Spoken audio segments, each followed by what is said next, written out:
to the exciting world of hang gliding, the true culmination of man's desire since the beginning of time to get into the air and fly like the birds. It's just you up there with the elements, the wind, the sky, and the earth below. The art lies with you and your ability to use the elements to help you fly. A hang glider is like a superbly designed large kite, designed to carry one man or even two on the larger ones. Design of these kites is based on the Rogallo wing, a concept that dates all the way back to the sketches of Leonardo da Vinci and perfected in this modern day by a NASA engineer, Francis M. Rogallo. Wherever there's a high place and a place to set down, you can get airborne. A running start will do it, and often when the wind is up, a standing start is all you need to take off.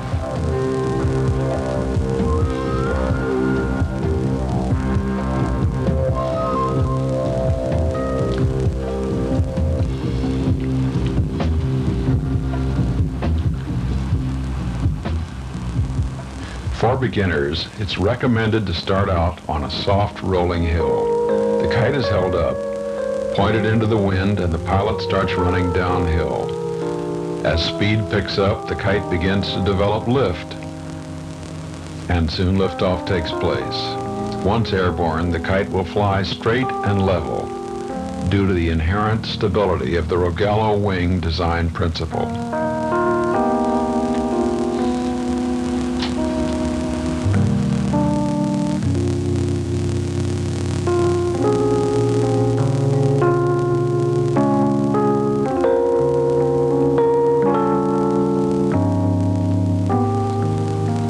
In California, there are several places where it is possible to soar for hours in the updrafts created by the wind blowing against the cliffs. Since a hang glider can be carried on most any car, you can drive to the area where you want to fly. You take the kite out of the protective cover and begin the assembly. Attach the trapeze control bar, then turn the kite over. Raise the king post, which is held in place by stays. These stays are attached by snapping the specially designed quick-release turnbuckle.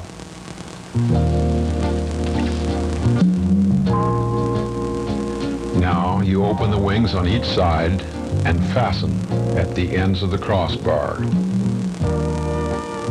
With the attachment of the wing on the right side, the kite will be completely assembled and ready for flight.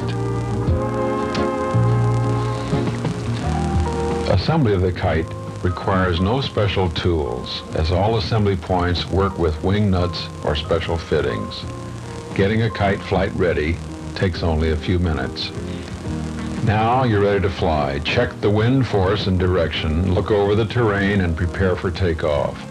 On cliffs like these, it's necessary to have a friend hold the nose of the kite in position to prevent taking off too early. When ready, he releases and off you go, lifted by the wind to follow your imagination.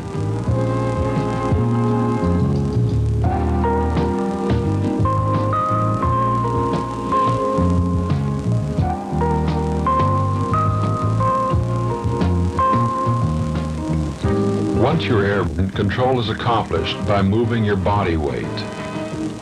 You can dive, climb, turn, and bank at will by merely shifting your weight and the control bar.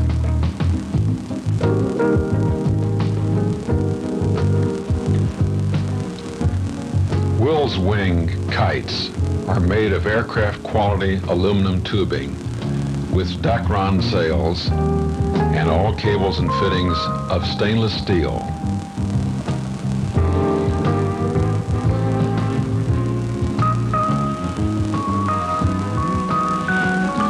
Hang gliders can be built and decorated in a number of varied patterns and colors. You just let your imagination be the guide. Designs can be ordered to match your personality to make your kites distinctive and individual. But once you're in the air, you probably won't think much about the design of your kite or how it looks. you'll be far more turned on by the greater pleasures of flying.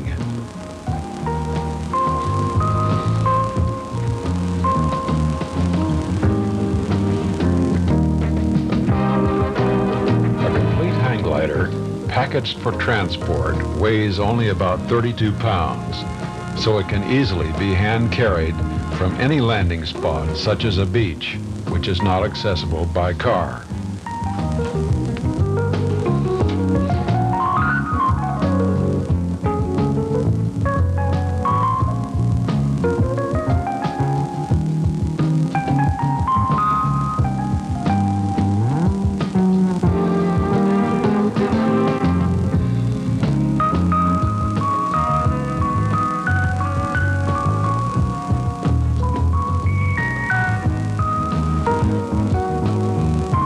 At a place like this, you can take off, fly for an hour, land on the beach, fold up your kite, and carry it back up to the top, and get in 4 more good flights.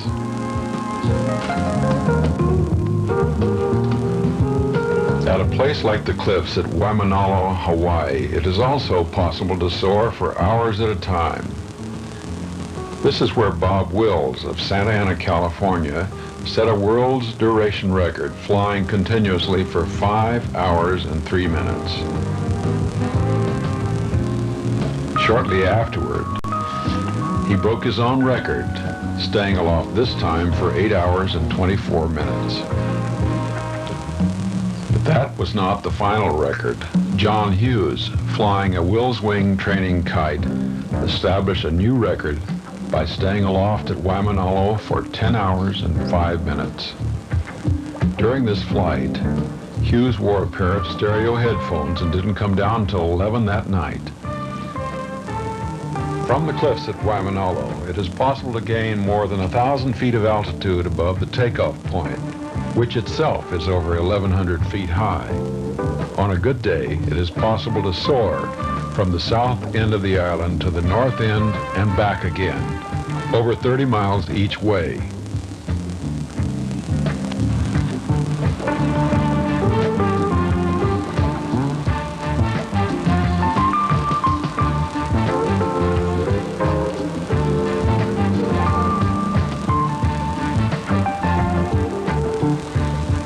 During the first record flight by Bob Wills, he was getting chilled after the first 2 hours aloft and was contemplating coming down. Chris Wills, his brother, encouraged him to stay up and took off in another kite with a jacket for Bob attached to a length of string. Chris flew his kite to a position above Bob where Bob could pick up the jacket in midair, and then his brother went on to continue his record flight. But records are made to be broken, and who knows how long the next aspirant will stay in the air.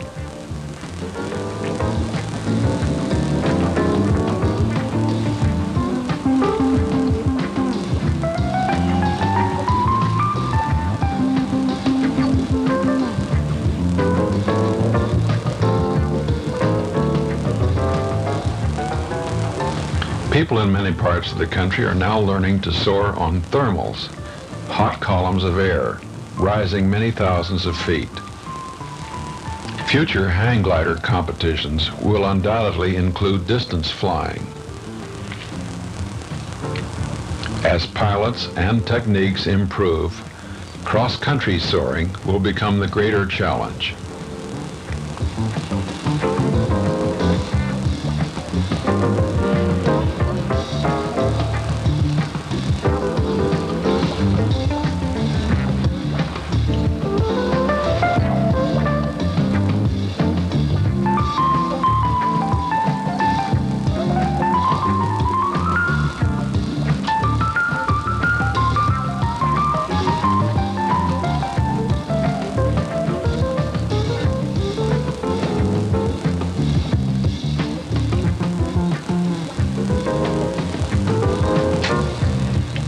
Back in California, at Point Fermin, a small park on the Palos Verdes Peninsula, you can find people soaring whenever the wind is good.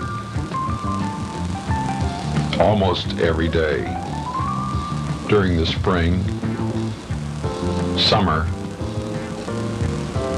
fall, and winter.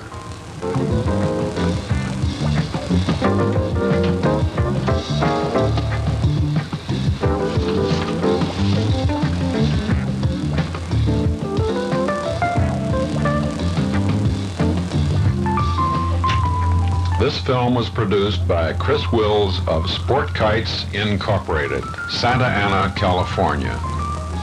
Thanks for being with us, and we'll see you on the hill.